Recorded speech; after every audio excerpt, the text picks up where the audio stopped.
Number one, it doesn't matter how strong you are. At one point, you become weak. So if you are a guy that can run 10 miles easy every day, the second you go to 11 miles, you're now weak. So how do you prevent yourself from getting weaker is strength training. Hey, what's up?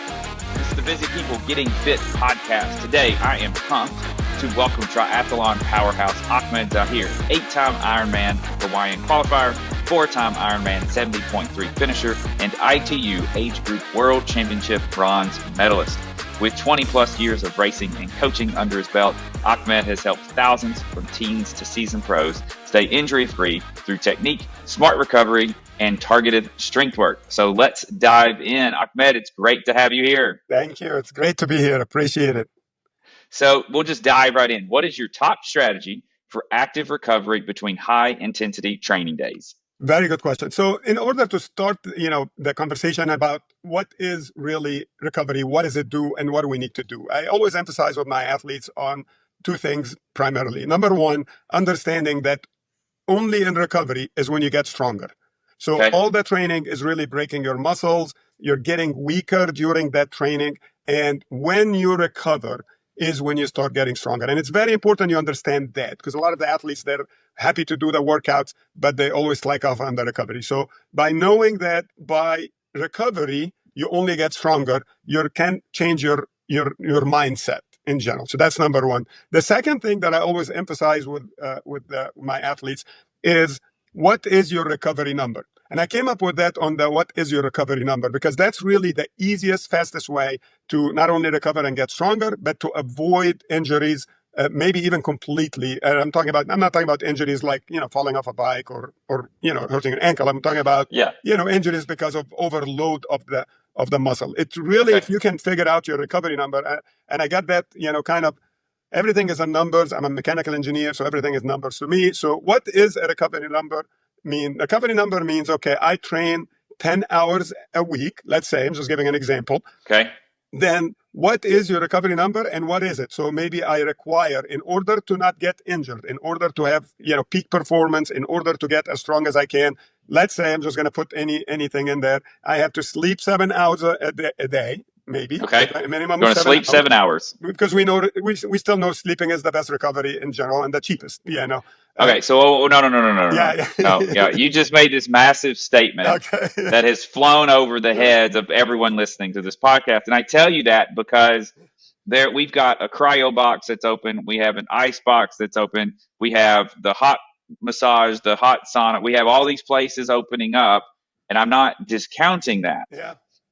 But please say again what you just said. Yeah. So the best recovery tool that you have, and it just happened to be the least expensive tool that you have, is sleeping. When you sleep for, and I'm not going to say the hours because there's a lot of research. I think almost everybody agrees on the 7-hour number. When you sleep, your blood flow increases, during that, your hormones increases during all of that. I'm not going to get into the details of all the physiological, happening in it, but it's really the easiest one to say is you can have the cryosauna, you can have the roller, the massage, but if you can sleep, that is your number one and best tool for recovery. Okay. And for anyone who wants to argue with this or debate everything that we're talking about regarding the benefits of sleep, I have a book recommendation. It is called Why We Sleep by Dr. Matthew Walker.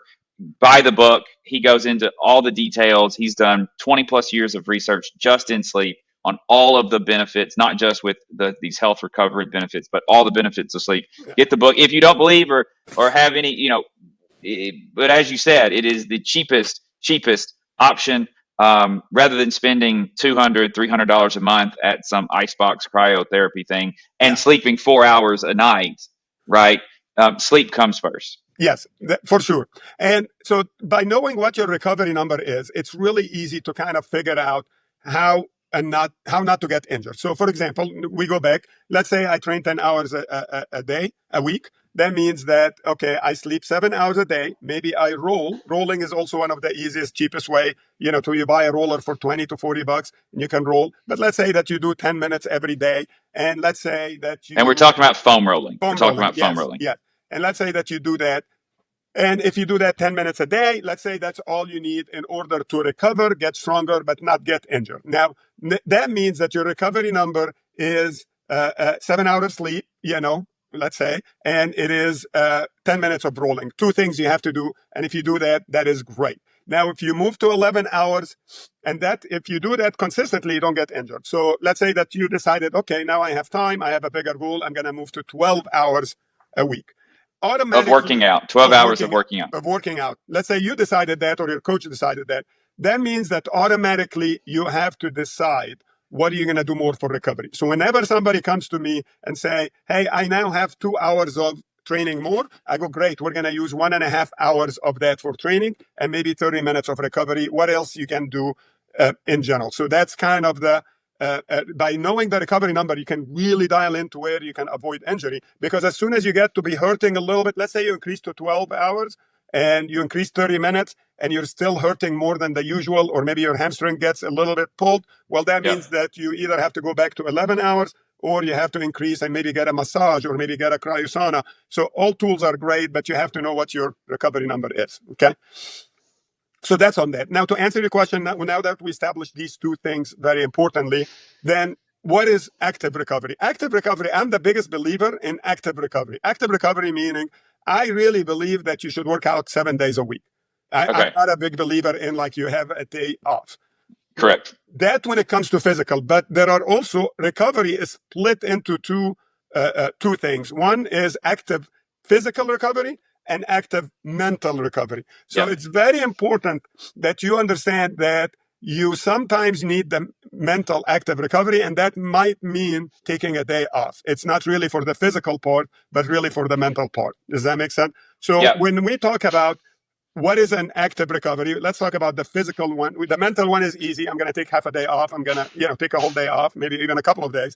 But the active recovery, the best active recovery has to do with what is your heart rate when you're doing that recovery. So it has to be what we call in the low, zone 1, zone 2, that's where you should be. If you're above, if you're in the zone 3, zone 4, even if you feel that it's easy, that's still not a recovery. So it's very important that your heart rate is down, whatever you're doing, whether it's a easy bike, easy run, easy walk, easy weights, whatever it is, needs to be very easy. And that's a great active recovery because it keeps the blood flowing into your body to help recover the muscles and, repair the tissues and so on.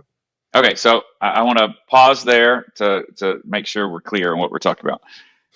The practical application of what you just said is that 7 days a week, basically every day for the rest of our lives, we should be getting into zone 2. Yes. Right? I mean, so our quote unquote rest day. So my rest day, my rest day is Sunday. I'm not going to do, I do CrossFit. I'm not going to do a CrossFit workout on Sunday. However, I'm not going to just sit on the couch and watch TV all day. Exactly. Right? I'm going to get up. I'm still going to stick to my own rules. My book is right there. Yeah. We're going to move every hour, right? 5 minutes every 30 minutes. I'm going to get up and move. At least 10 minutes every 60 minutes. I'm going to get up and move, whether that's taking the dog for a walk, whether that's, cleaning the house, right? And gardening, working out in the yard, and I'm a big, huge believer of cleaning the house because you have to bend over, you have to squat, you have to reach up. And when you're moving around that much, you do get into a little zone 2, right? Where I'm moving, breath is coming up, right? But I've never seen anyone go so hard on the housework that they've gotten into zone 3s and 4s, right? Right. So, just clarifying that every day for the rest of your life, we should be getting into zone 2, either as part of that workout on that harder training day, or we stop there at zone 2 for the recovery day. Yeah, and that is the myth that is a big problem in people is if they believe in recovery, sometimes they think that recovery means I'm sitting still. Maybe because me and you always say, well, sleep is the best thing. So they're like, okay, I can't sleep. I'm going to just lay down at a couch potato and do nothing. So it contradicts obviously sometimes what we say, but anytime you go to extremes, it's obviously wrong. But that's definitely what you said: cleaning the house, walking the dog, gardening, any active activities on low level. It's the best thing for your body to get stronger and repair your muscles faster. Yeah, perfect. Oh, and the second thing that you mentioned is and you've said it again. You just said it there. It was to get the blood flowing, get the blood flowing through the muscles. I'm a I get really, I don't quite get on a soapbox, but I think about it, I back myself off a little bit because when we take certain medicines, Yeah. when we apply ice, right, and only ice, right, Yeah. that shuts, it's great for pain, Yeah. right? If you're in so much pain that you can't sleep, okay, got it. But let's be clear, we are doing it for pain management, Yeah. not for recovery and Yeah. return to working out. We need blood flow. Yes. If we want to use ice, then let's contrast that with heat and get blood flow in and out. Got it. I'm not a big fan of that because I'm not a big fan of the ice part. I will, but movement, right? Movement, Yes. blood flow, heat. Those are the things that get the blood flowing and pumping through the muscles, and that's how we get the junk out and get nutrients in. And that is exactly what you said. To kind of add to that, saying the same thing, is you have to think of recovery of how do I get the blood flowing faster through my body. Now, why is that important? Let's talk about this for a second so people understand why. So when the blood flows into your body, it goes to your heart, and in a simple term, when it goes through your heart, it brings fresh oxygen, right? So it takes fresh oxygen. When it goes through your organs, it brings fresh nutrients. All right. So as you go through the system, you're getting fresh oxygen and fresh nutrients that goes into your muscles and repair it and makes it stronger. So that's why blood flow is very important. Now let's go to the ice. And I do agree with you. Ice, putting the ice part, if you think the ice and using it just for pain, I'm not saying it's bad, it's good, but you have to think of the ice as a blood flow. All the ice does is take the blood away from that part that you're putting it in there. And you basically, when you put the ice, it should be only for 5-10 minutes. It shouldn't be for longer than that because you want to take it off so that the blood that flows into that part comes in with the oxygen and the nutrients. That's actually how cryosauna works. Or the ice bath. Cryosauna is a very good tool. But what happens is when you go inside the cryosauna, for those of you that doesn't know what the cryosauna is, it's basically a chamber that you go in there.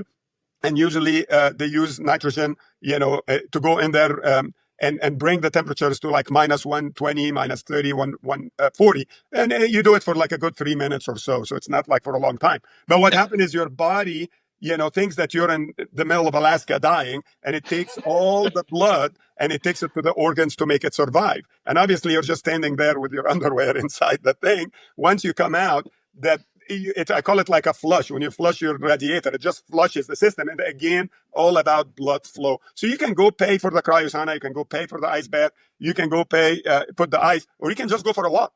And you probably have a much better, in my opinion, recovery in general. But obviously listen to your coach or physician if they prescribe any of the tools that we mentioned. Yeah, I mean, from my perspective, I support recovery methods as long as sleep is coming first. Exactly. Right. I'd rather, if all you have is 30 minutes, I'd rather you get 30 minutes more of sleep than spending 30 minutes going to the cryo place and getting in your recovery protocol. Yeah. Cool. Okay. So we've covered that quite a bit. So we need movement, we need sleep, we need blood flow for recovery. How does strength training come into your injury prevention protocol? Yeah. So let's again, I always try to make my athletes and have your audience understand why do you get injured. Like let's think about that. Why do you get injured? And when it comes to really two things that again, I'm not talking about falling off the bike or this or that. This comes like two things. Number one is when you do the workout, at one point or another you become weak. It doesn't matter how strong you are. At one point, you become weak. So if you are a guy that can run 10 miles easy every day, the second you go to 11 miles, you're now weak. So how do you prevent yourself from getting weaker is strength training. Strength training will allow you to be able to go the 11 miles without a problem. Does that make sense? So that's one. The second reason that you get injured is your technique becomes bad. Everybody, any athlete that tells you that your technique is that athlete, that Olympian or that gold medalist, it has perfect technique all the time. They actually found there was a research made on triathletes about I think about 10, 15 years ago. And maybe that changed a little Okay. bit, but you can still get the concept. And they found that the best triathletes in the world, the most they can run in Yeah. a perfect form, and that's not fast or anything, is 14 minutes. They cannot Okay. run in That's a, that's impressive. and I mean, that is like, to run perfectly for 14 it minutes is is. impressive. And that is like the best athletes in the world. So me and you are probably a couple of minutes. I always tell my Correct. athletes, you are great if you can run 4 minutes in a good form. So Yeah. there are two reasons that you get injured. One is your muscles are not able to handle the workout that you're doing, whatever that is, whether it's swimming long with playing water polo, for 3, 4 hours, or your technique is gonna get worse as you get tired, and it's still related obviously to the strength training. So when we talk, how do you avoid injury in general, other than what you're gonna do, whether it's sleep or this or that, how do you avoid strength training? And when I talk about strength training, it's very important that you do what I call functional strength training, Okay. not necessarily just bench press. Not saying that bench press is bad and it's fun. And my kids drives me crazy because they always want to go and do the bench press and impress their friends. I'm not saying that's a bad thing, but you need to do what we call functional strength training. Now, functional strength training depends on your sport or your Okay. movements or even your movements. I Okay. always give that example of, I had a client when I used to work at the YMCA as a personal trainer, and she would come and she had problems with her shoulder all the time, and we would strengthen. I mean, we did every shoulder workout in the world, and there was nothing wrong. I mean, she's strong, she's very fit, she's committed, everything in general. And as I got to know her, I found that she travels a lot. So Yep. because she travels a lot, I know where she this was story's always going. trying to push. Yeah, we found that the injury was coming from pushing the Yep. suitcase up and down. And the thing, very, very simple movement. Yep. So we started to work. We did an exercise which she literally pushing the dumbbell up and down, and she never hurt again. So that's what I call it a functional movement that helps with whatever. In that case, it wasn't even a sport, but it was something that she does at work or she does for activities. Does that make sense? Yeah. Yeah. So if I could interject a couple of things. Yeah. The first is that one of the ways that I help define functional movement is it's hard, or you don't do it on a machine, Yes. right? We use free weights, and the reason Yes. why there are machines that are great for isolating, that are great for physical therapy. Yes. The benefit to using free weights, dumbbells, kettlebells, barbells, is that it requires the use of more ligaments, more tendons, and more stabilizing muscles Yep. to move either up overhead or the squat or the deadlift. We're not just isolating one particular area of the quads or the mid glute or the lower hamstrings, right? We're using the whole lower body that is trying to, and then if we're doing a back squat or a front squat or an overhead squat, we're having to stabilize our core, our abs and our obliques, our traps, and our lats are also locked in. So we're having to use not just those focused muscles that you would expect in the squat, the deadlift, or press, or whatever, but we're having to use a full body just to stabilize and hold the weight, and that better mimics sport in real life. Where my daughter plays water polo, that's where we met. Well, she doesn't know where the ball's coming from. Yeah. It's not going to be front and back, right, or up or down. Like, who knows where the ball is? Who knows where the defender is? Who knows what position her arms and shoulders are going to be in when she needs to? I don't play water polo. Everything they do seems to look illegal to me. Yeah. But when she's getting position on the player, she's had that. It is better mimicked through free weight work than it is through a machine. I agree with you 100%. And the easiest way I try to explain this to my athletes and my kids, because it's as you know, like, they always want to argue with you on what how it is. If muscle mass and strength, was the number one goal in sports, and functional training wasn't the most important thing according to me and you, then a bodybuilder would be an Olympian in every single sport. Correct. Yeah, exactly. He would be the gold medalist. You just name it. He's got muscles. He can jump high. He's got That's muscles, exactly right. He can run fast. But it's not. It's the functional movement that you do in strength training that allows you to run faster or jump higher or play water polo and make the movements that you make. I was doing weights, actually, strength training with my kids just yesterday, and they're like bench press. They're stuck on that bench press, and we usually, when we do chest, we do it with a dumbbell and we do it on a ball. so they sit on Okay. the ball. Yeah. And Yeah. I told him, I was like, I really, through my whole life, I mean, I started functional training long, long before even functional training was a thing. And I said, when you do 20 pound on the ball, that's like 40, 50, 60 pound on the bench, because, Sure. but not just that about the weight, it's you're using your core muscles to balance yourself. And here is where this is very important to your older or younger.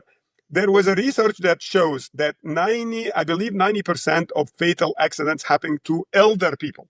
Happens because of imbalance. Yep. Accident. I'm talking Yep. about in accidents. I'm Yep. not talking about natural causes. I'm talking about Yep. like an accident that happened and the person, And we're not talking about car accidents. We're no talking about movement accidents, movement. that tripping and falling Exactly, is tripping basically and is the falling. main. It Yep. happens because of an imbalance in that human being, and if they can work like people, if they can work on strength training through life, through getting older, we can avoid 90% of accident, death or accidents, really bad accidents happening to elder people in general.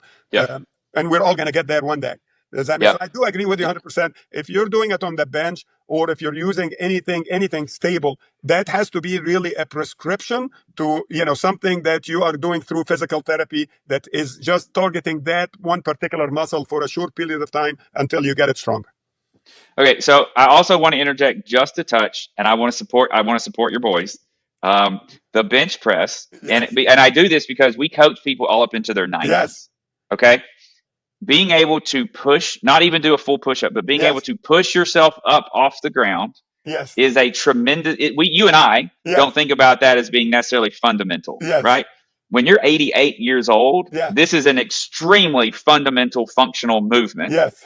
And so, yes, we can go overboard with too much bench press. Anyone who Yes. knows me knows that when I started my own weight training, Yeah. I did bench press on Monday, close grip bench press on Yes. Tuesday, wide grip bench press on Wednesday, incline bench press on Thursday, and decline bench press on Friday. Okay, probably a little overboard, Yes. not Yes. necessary, but bench press, if we're working out once every 2 weeks, I love it. Yes. It can be very functional. And here is where again sometimes we jump on we jump things in general.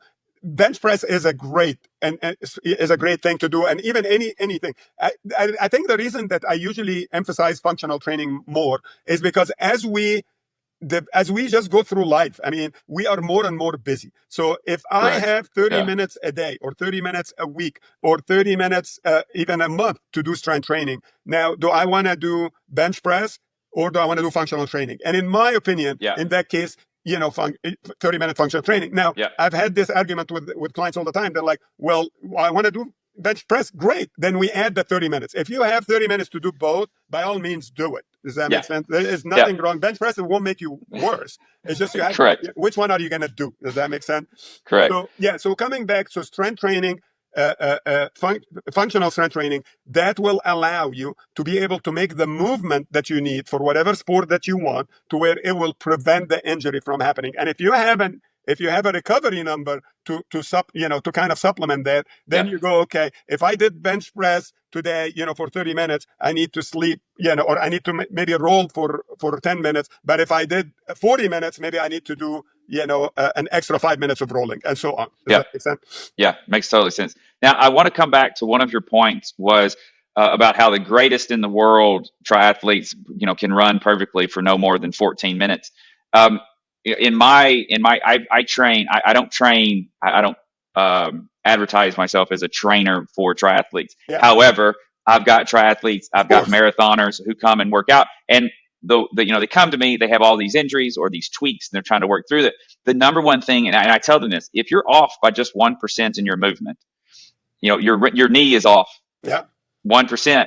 To the normal person, it doesn't matter. To the person putting in 30 miles a week running over and over and over, this is a huge problem. Yeah. Now, when you come into my gym, because we're moving slower, we're doing fewer reps, and you have a coach staring at your knees and your hips, right? I know that every rep you do, you're doing it perfectly when you're at the gym. You're doing it perfectly under a load. Yeah. And now when you get back to go putting in, I have a guy who works out at my 5 a.m. class, and he shows up to the gym having already put in 5 miles, right? and now we're going to come into the gym. Now we're going to back squat, and we're going to work on making those ankles, those knees, and those hips move perfectly. Yeah. And for these triathletes or runners that are, obsessed by it's a, I need to run the whole time, or there is two things that I can tell you that we obviously did our own research, and I think other people did the same. I challenge my clients to do a 4-and-1 or 9-and-1, meaning run for 4 minutes, walk for 1 minute, or run for 9 minutes and walk for 1 minute, and never really more than 9 minutes, and go for one. You can go for 1 hour, or you can go for a certain mileage. Okay. Yep. And we found in 99% of the athletes that we tested, and we tested this theory on this, that system on 100 of people. As a matter of fact, we're still testing it, or we're still doing it. It's not anymore a test because it's a fact now. We found on 99 of them, 99%, they either covered the same distance in that 1 hour, or they were actually faster and covered more distance in that 1 hour. And the reason for it is they were running in as perfect form as they can. And when you run in perfect form, you run faster. When you start getting your knee, as you said, going to the left and the right, then that's when problems happen. Now, here is the other part. We said 99% were the same. 100% of them didn't get injured. 100% did not get, at least not again to the run. It might be falling off the bike or twisting an ankle. But 100% did not get injured. So if with your 5-mile runner, if he comes and he wants to argue any of that, I'm not saying he is or she is go test it. Go test it. Go 4-and-1. Go 9-and-1. And in our cases, even when they were slower, they were like, we're talking seconds. It wasn't like minutes. So let me interject just a little bit. Another plug for my book, because I say this is exactly what I tell people to do. And here's why. So in CrossFit, CrossFit, it's a competition. The best and the fittest people in the world are trying to be the number one fittest man, number one fittest woman, fittest team, whatever. And so you have people trying, not cut corners, but how can I optimize performance in a race? And so you've had people who, if we're going to go run the 5-mile, right? And these are not runners per se, like they're training everything, right? They're trying to run 5 miles, but also beat you in a heaviest deadlift, right? So how can I have that heaviest deadlift and still run a long distance? Super simple. Run for 10 minutes. Walk for a minute. Run for, and what they found was not only you can keep it up, and this is CrossFit, so sometimes we walk on our hands. And there's actually one of the closest races in all-time history in CrossFit was a guy walked on his hands for 100 yards. Oh my God. No break. No break. The guy who came in second by like 2 feet. Walked, I want to say 5-yard chunks. Walked on his hands 5 yards, got off, shook it out, walked on his hands. Right. Same energetic, using energy systems, same principles, and he barely lost, right? So yes, what you just said, it blows people's minds when we can share that. One of the things that the way I was able to change a lot of minds in the DFW area, and we always, I always tell clients and stuff like that. I was blessed of being fast, in general. As an athlete, I was blessed by that. So, I always said people hired me because I'm fast. They kept me because I was a good coach. Does that make sense? I'm not going to lie. I'm not going to sit here and say there's a lot of good coaches around Texas that are never going to shine because they're not very fast. Does that make sense? So unfortunately, that's a fact that we have in our culture. But the way I convinced a lot of the people is I also do what I preach. I preach what I do in general. So in a lot of the races that I won, whether I won overall or I won, my age group, and, I won a lot of races at a very older ages. I think I told you before, I made Olympic trials in triathlon at age 48. I think I'm the oldest human being to make Olympic trials at that age and competed with, when I was competing, there was when I was competing, the parents of the kids I was competing against were either my age or younger, and they were cheering for me almost as much as their kids, which was fun. But the way I did it is when I did a 70.3, which is a half Ironman, distance, I walked almost every aid station. And what happened is I would run 1 mile, and then I would walk. And now I didn't walk, scrolling. I just walked, got my my water, my hydration, my nutrition, which is again very important. We talked about that last time, how important it is for recovery and getting stronger. And then I ran the other mile. But by doing that, I was able to run 13 times 1 miles at 6-minute mile instead of some of my competition that maybe were running even faster, but at the end they were running 7 and 8 and 9 and 10 and maybe even walking. And that's how I got to change a lot of the minds at least in the DFW or Texas area at the time. Does that make sense? That makes total sense. Yeah, sometimes it's really telling your clients to experiment with it to see if it works, which again 99% work, is a good way of getting them to believe in it. Well, awesome. Thank you, Ahmed. I really appreciate your time. It's a great conversation. We've been talking for over 30 minutes, so we'll bring you back. We'll talk some more. We appreciate it. Awesome. Thank you very much. Thank you, Brian. Appreciate you guys having me. Awesome. Have a great day. Take care. Bye-bye. Bye.